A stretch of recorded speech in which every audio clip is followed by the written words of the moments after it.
Oke, baik. Selamat sore. Izin memperkenalkan diri. Nama saya Nesedu Parlang Ritonga. Saya dari PSTIB. Di sini saya akan mengerjakan tugas dari jaringan SI. Yang pertama itu melakukan ping atau pinging ke tujuannya. Lalu yang kedua nanti saya akan mendemokan login dengan HTTP. Di sini saya menggunakan aplikasi Wireshark untuk simulasi pada login HTTP nanti. Jadi yang pertama kita akan melakukan pinging. Jadi ping atau pinging ini dapat kita lakukan di command prompt atau di CMD. Jadi fungsi ping ini sendiri adalah sebuah perintah ataupun fungsi yang digunakan untuk mengecek konektivitas atau keterhubungan antara perangkat komputer yang berkomunikasi atau yang berinteraksi.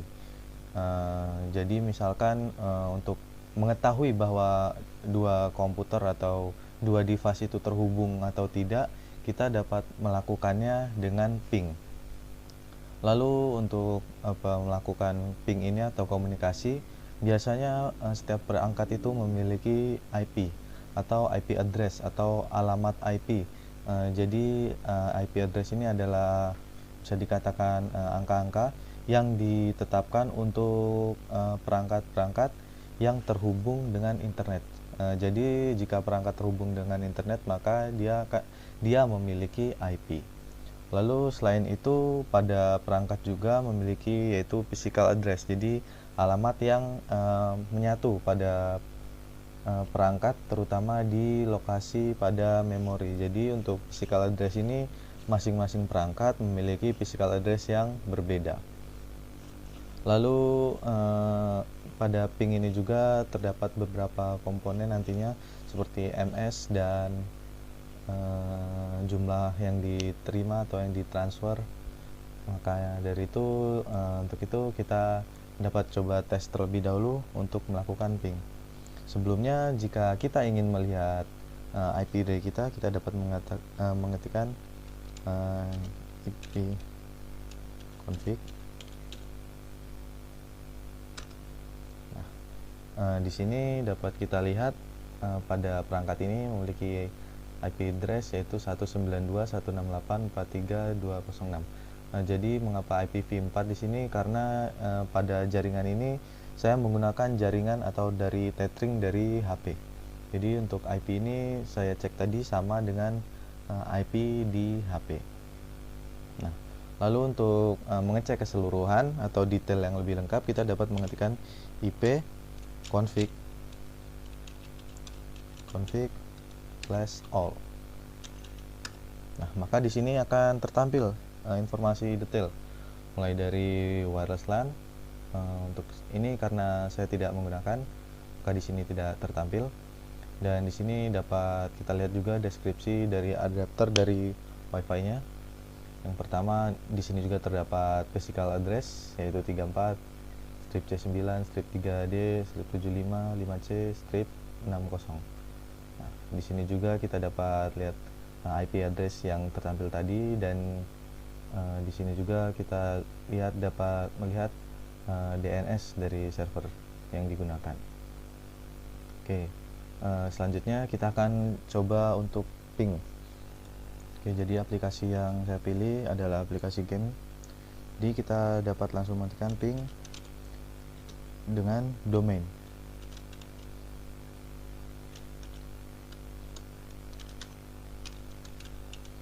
Nah, lalu kita enter. Nah, di sini akan tertampil yang pertama balasan. Jadi balasan dari domain genshin.com ini dia memberikan data sebesar 32 bytes dalam time ini, waktu atau latensi atau keterlambatan, dan ada juga TTL di sini. Jadi TTL ini maksudnya seberapa lama data tersebut disimpan, biasanya dalam satuan detik. Nah, jadi dari sini kita dapat lihat untuk minimumnya 129 ms dan maksimumnya 174 ms. Jadi sebenarnya untuk mengecek latensi ini biasanya pada aplikasi game itu sudah tersedia atau tertampil. Sebentar saya akan coba buka.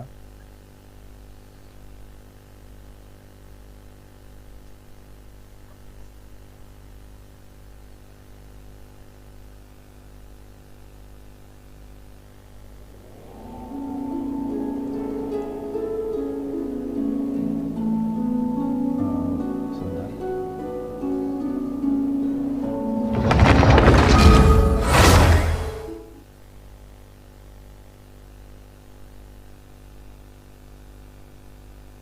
Kita menunggu masuk terlebih dahulu sih.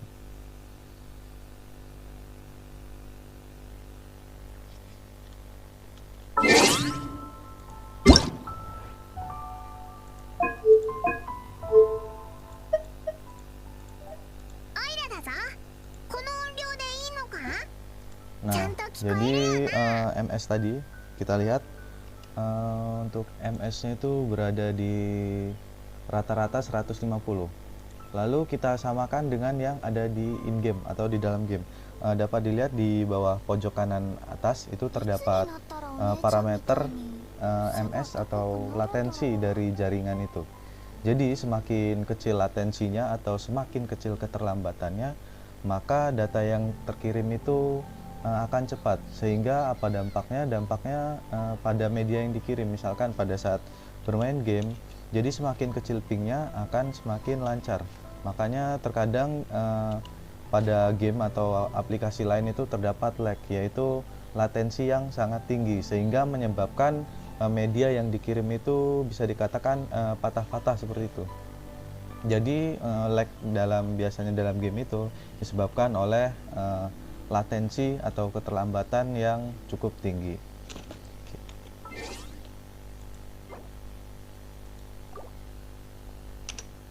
Oke, selanjutnya kita akan mencoba untuk demo login di web yang masih menggunakan HTTP dengan kita dibantu oleh software yaitu WhatsApp yang akan membantu kita untuk menganalisis apa saja yang terjadi.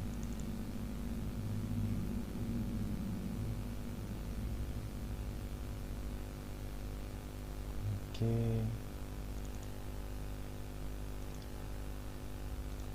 Nah, misalkan di sini kita jalankan, kita stop terlebih dahulu. Pada saat membuka Chrome, sebenarnya itu perangkat kita, misalkan di sini perangkat saya itu meminta akses kepada bisa dikatakan kepada Google atau penyedia layanan.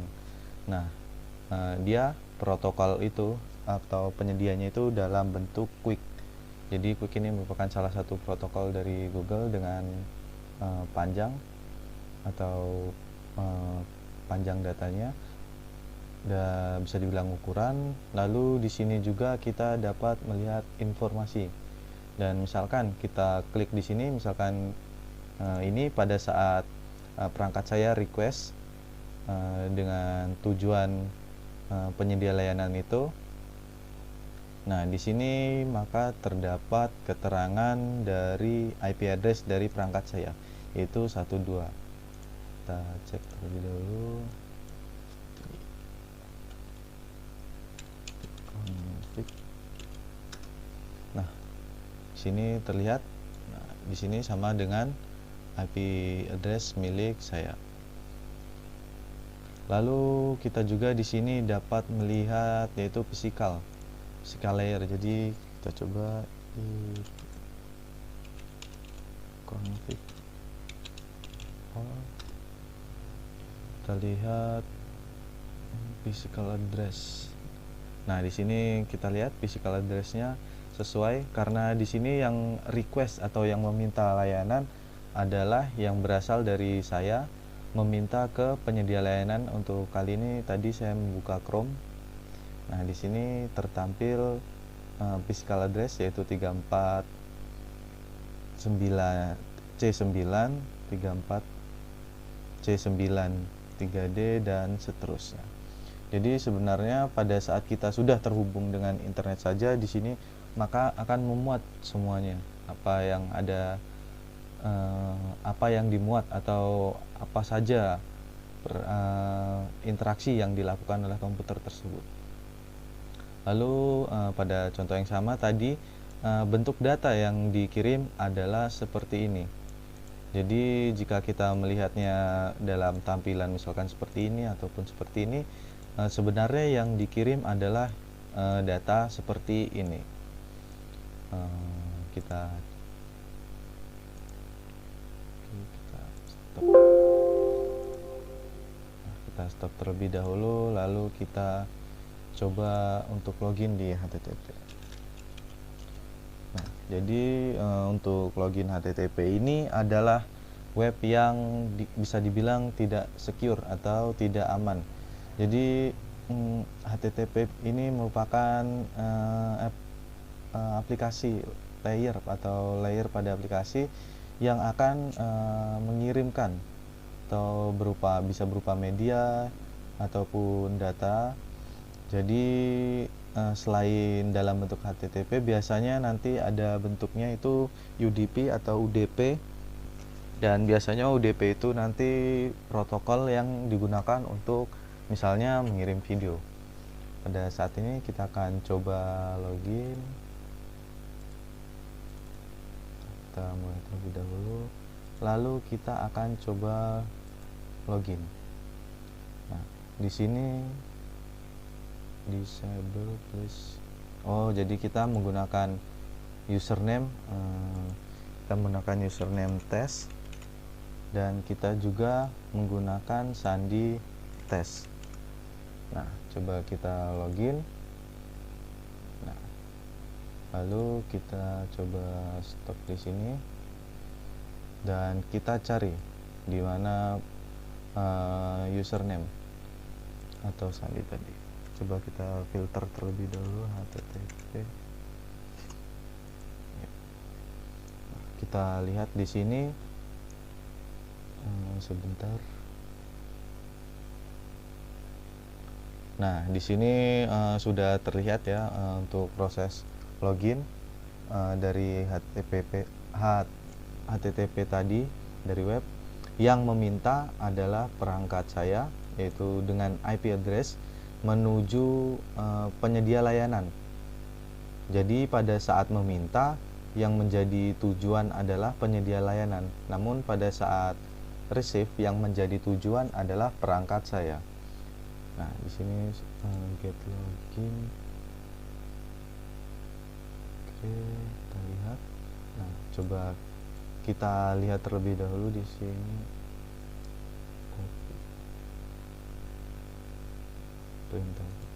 Nah, coba kita lihat apakah di situ isinya.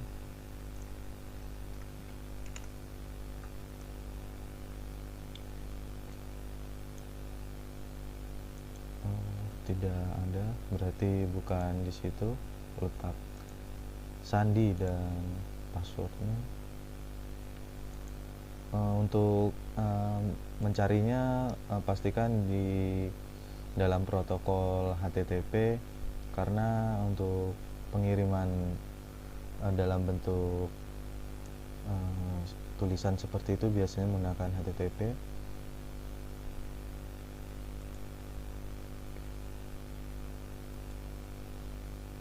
Kita lihat terlebih dahulu.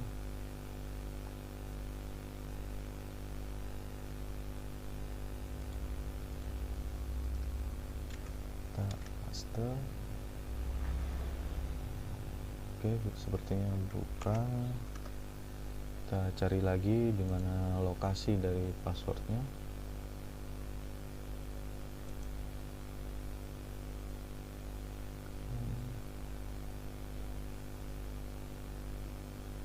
Oke, nah di sini terdapat user info.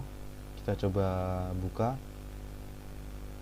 Biasanya menyangkut tentang user ada. Kita coba print enable text.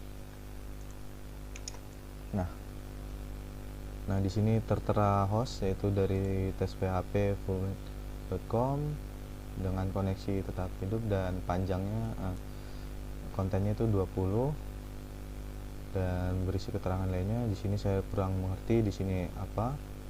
Dan ini merupakan detail dari perangkat yang saya gunakan. Dan di sini memberikan keterangan bahwa request atau permintaan saya itu diterima oleh web penyedia layanan. Dan ini refer ke alamat penyedia. Lalu ini saya kurang tahu. Nah, dan di sini terletak uname atau username tes dengan password tes, yang mana ini sama dengan pada saat login tadi.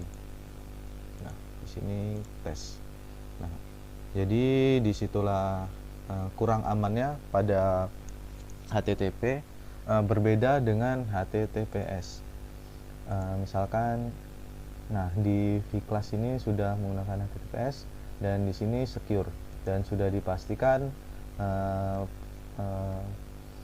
sandi dan password itu tidak tidak mudah seperti ini untuk melihatnya.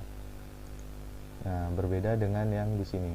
Dari peramban Chrome saja sudah mengetahui bahwa website ini not secure atau tidak aman. Oke. Kita lihat tadi terdapat pada